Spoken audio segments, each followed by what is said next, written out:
Lord everyone, परमेश्वर की स्तुति हो। परमेश्वर का वचन में हम लोग देखते हैं भजन संहिता 45 और उसका 2 से लेकर 7 तक। मेरे प्रियो, परमेश्वर ने मनुष्य के मुंह में आशीष दी है। हालेलुया। परमेश्वर ने मनुष्य के मुंह में आशीष दी है ताकि हम एक दूसरे के लिए आशीष का कारण बने। आमीन। 2 पद में इस प्रकार से लिखा है, तू मनुष्यों की संतानों में परम सुंदर है। हालेलुया। क्या लिखा है? तू मनुष्यों के संतान में से परम सुंदर है। तेरे जैसा सुंदर कोई नहीं। मेरे प्रियो, सबसे पहले हम जैसे हो, काले हो, गोरे हो, चीटे हो, छोटे हो, लंबे हो, मोटे हो, जैसे भी क्यों न हो, लेकिन हम बेस्ट हैं। बहुत सारे लोग अपने आप के ऊपर घृणा करते, मैं तो काला हूं, मैं तो छोटा सा हूं, मैं तो बहुत लंबा हूं, मैं तो बहुत मोटा हूं। नहीं, जो भी शरीर आपका है, आप एक सुंदर व्यक्ति हैं। हालेलुया। इसलिए अपने व्यक्तिगत जीवन से घृणा ना करें, कभी भी अपने जीवन को ना कोसें। प्रभु ने जो जीवन, जो शरीर आपको दिया है, वो बेस्ट दिया है। मेरे प्रियो, लिखा है, तू मनुष्यों के संतान में परम सुंदर है। तेरे जैसा सुंदर कुछ नहीं। जैसे भी प्रभु ने आपको बनाया, आप सुंदर हैं। क्योंकि आपको तो सालों साल यहां रहना है नहीं, 50, 60, 70, 80 साल आपको जीना है, तो आप सुंदर हैं। अपने आप से स्वयं प्रेम करें। कई मनुष्य होते हैं जो अपने आप से प्रेम नहीं कर पाते, वो अपने प्रति नफरत करते, मैं अच्छा नहीं हूं। नहीं, आप सुंदर हो। प्रभु का वचन क्या लिखा है? तू मनुष्यों के संतान में से परम सुंदर है। तू अब एक सुंदर व्यक्ति है। हालेलुया। हम एक सुंदर व्यक्ति हैं। हमें ऐसा कहना है, मैं अच्छा हूं, मैं स्मार्ट हूं, मैं आशीषित हूं, कहना है। आमीन। और आगे लिखा है, तेरे ओंठों में अनुग्रह भरा हुआ है। तेरे ओंठों में अनुग्रह भरा हुआ है। कितनी बड़ी बात लिखी है। हालेलुया। अनुग्रह परमेश्वर ने आपके ओंठों में दिया है, आपके मुंह में आशीष दी है। तेरे ओंठों में अनुग्रह भरा हुआ है, इसलिए परमेश्वर ने तुझे सदा के लिए आशीष दी है। तेरे ओंठों में अनुग्रह भरा हुआ है। परमेश्वर ने तेरे मुंह में सदा के लिए क्या की है? आशीष दी है। जिस व्यक्ति को तू आशीषित करेगा, वो आशीषित हो जाएगा। Praise the Lord. आमीन। इसलिए हम अपने आप के लिए सोचना है, मैं बेस्ट हूं, मैं अच्छा हूं, मैं ऐसा व्यक्ति हूं, मैं जिसको आशीषित घोषणा करूंगा वो आशीषित होगा। क्योंकि आपके मुंह में अनुग्रह भरा हुआ है। अनुग्रह वो शब्द है मेरे प्रियो, जो हम कभी सोच भी नहीं सकते। आपसे कोई दुखी व्यक्ति ये सोच भी नहीं सकता है कि इस व्यक्ति के साथ मैं बैठूंगा तो मुझे शांति मिलेगी। सोच भी नहीं सकता एक दुखी व्यक्ति। लेकिन जब आप एक दुखी व्यक्ति के सामने जाते हैं और थोड़ा देर उससे बातें करते हैं, तो आपके मुंह में जो अनुग्रह है, जो शब्द है, वो जो ओंठों में अनुग्रह भरा हुआ है, जब आप थोड़ी देर उससे बातें करते, उसको शांति मिलती, उसको आनंद मिलता है। बहुत सारे लोग कहते हैं, भाई आपके आने से तो शांति आई, आनंद आया, मैं आनंद से भर गया, मैं बहुत दुखी था, लेकिन आप आए, मुझे आनंद आ गया, मुझे शांति मिल गई।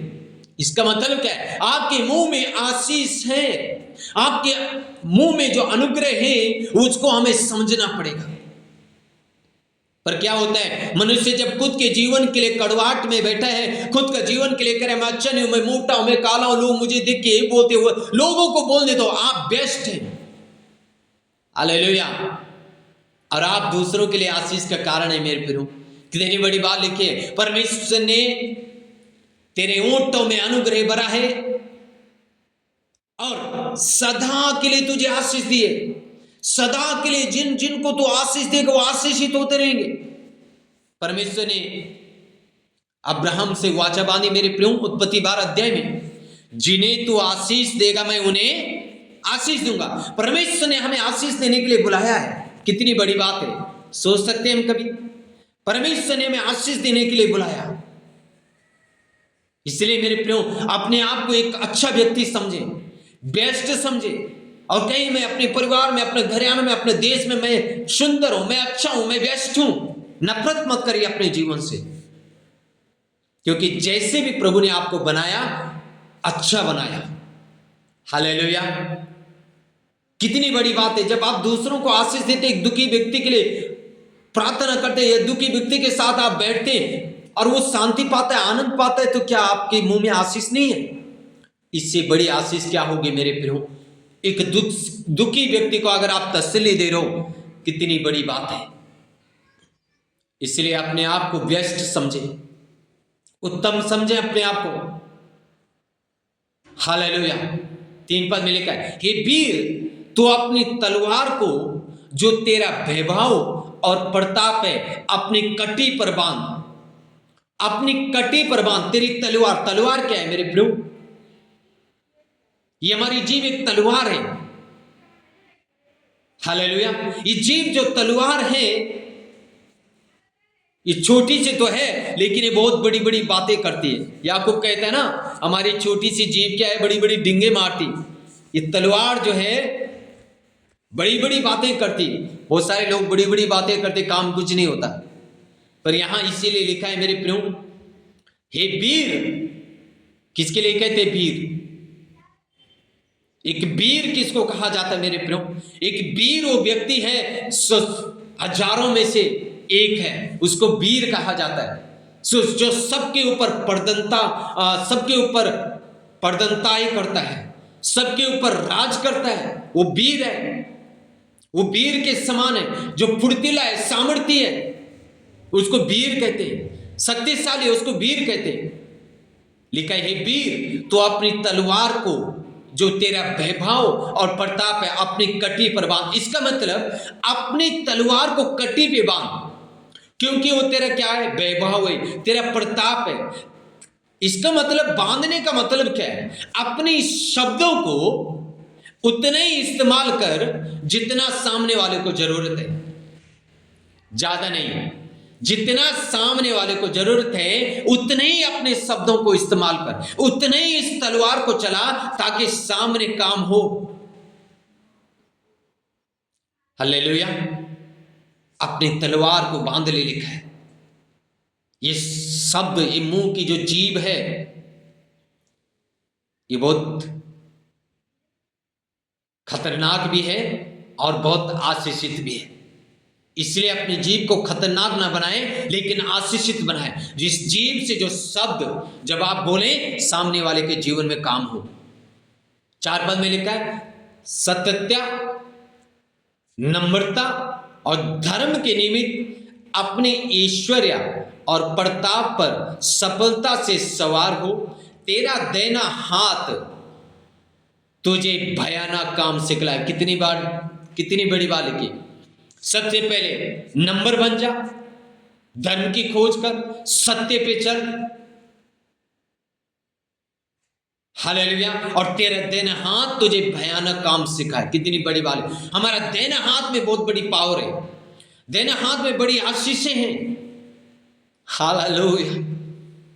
ये देने हाथ से जो काम आप करेंगे वो सफल होंगे इस मसीह के नाम में। इसलिए मेरे प्रियो, जो कुछ हम इस देना हाथ से काम करते हैं सफलता की ओर बढ़ते हैं। तेरा देना हाथ तुझे बड़े भयानक काम सिखलाए। जब आप स्वयं देखते हैं मैं निर्बल हूं, कमजोर हूं, शक्तिहीन हूं, अपना देना हाथ अपने सिर के ऊपर रखें और प्रार्थना करें 5 मिनट। और जब आप प्रार्थना करें, प्रभु ये हाथ मेरा नहीं, हाथ तेरा है, प्रभु इस हाथ के द्वारा मुझे चंगाई दे दे। मैं आपको कह रहा हूं, आपको रिलीज उसी टाइम मिल जाएगा, उसी टाइम आप चंगाई मिल जाएगा आपको। आप स्वयं अपना हाथ अपने सर के ऊपर रखें और अपने सर के ऊपर रख के प्रार्थना करें, आप चंगाई मिल जाएगी। क्योंकि देने हाथ में आशीष है मेरे प्रियो।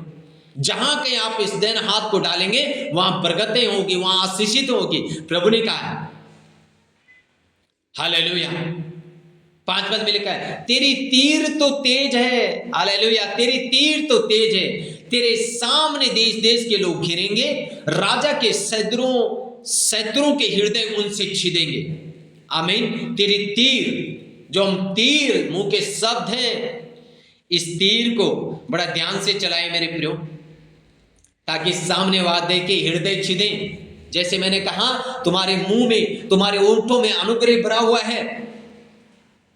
तो सच में वो अनुग्रह हो, ताकि सामने वाले का हृदय छिदा हो। हे परमेश्वर, तेरा सिंहासन सदा सर्वदा बना रहेगा, तेरा राजदंड न्याय का है। तूने धर्म से प्रीति रखा और दुष्टता से बैर रखा है। इस कारण परमेश्वर ने, हाँ तेरे परमेश्वर ने तुझको तेरे साथियों से अधिक हर्ष के तेल से अभिषिक्त किया है। परमेश्वर कब आपको अभिषिक्त करता है? आपके मुंह में पावर कब होती, आपके शब्दों में पावर कब होती है? जब आप दुष्टता से बैर रखते हैं, तब परमेश्वर आपका साथियों से भी बढ़कर आपको अभिषिक्त कर देता है। आप एक अभिषिक्त व्यक्ति होंगे जब आप प्रभु के शरण में बैठेंगे। दुष्टता से नफरत करें, दुष्टता से दूर रहें, ताकि जब आप बात करें सामने वाले के हृदय जरूर छिदे। 45 का 1 में लिखा है, मेरा हृदय एक सुंदर विषय की उमंग से उमड़ रहा है। जो बात मैंने राजा के विषय रची है, उसको सुनता हूं, उसको सुनाता हूं। मेरी जीभ निपुण लेखक की लेखनी बनी है। मेरी जीभ निपुण लेखक की लेखनी बनी, यानी मेरी जीभ से कोई दुष्टता की बात नहीं निकलेगी, मेरी जीभ से कोई गलत शब्द नहीं निकलेंगे, क्योंकि मेरी जीभ निपुण है। निपुण का मतलब कोई छल कपट नहीं है मेरी जीभ में। मेरी जीभ शुद्ध है, पवित्र है, और इससे जो शब्द निकलेंगे वो सामने वाले व्यक्ति के हृदय छेदेंगे, वो आशीषित होगा। तो मेरे प्रियो, हम अपने आप को शक्तिशाली बनाएं, अपने आप को प्रभु के सामने रखें, आशीषित हों, दूसरों के लिए आशीष का कारण बने। आमीन। सर्वशक्ति महान प्रभु परमेश्वर पिता, प्रार्थना करते यीशु मसीह के नाम में प्रभु, जैसे तेरा वचन में लिखा है मेरे प्रभु कि तुम्हारे ओंठों में अनुग्रह भराए। मेरी प्रार्थना है मेरे प्रभु, जब आपके बच्चे, आपका बेटियां प्रभु इस वचन को सुनते, इस प्रार्थना को सुनते, सच में प्रभु उनके मुंह में प्रभु, उनके ओंठों में प्रभु वो अनुग्रह दे प्रभु, ताकि वो अपने परिवार के लिए, अपने लोगों के लिए, अपने क्षेत्र के लिए आशीष का कारण बने प्रभु। और लोगों के लिए वो आशीष का कारण बने।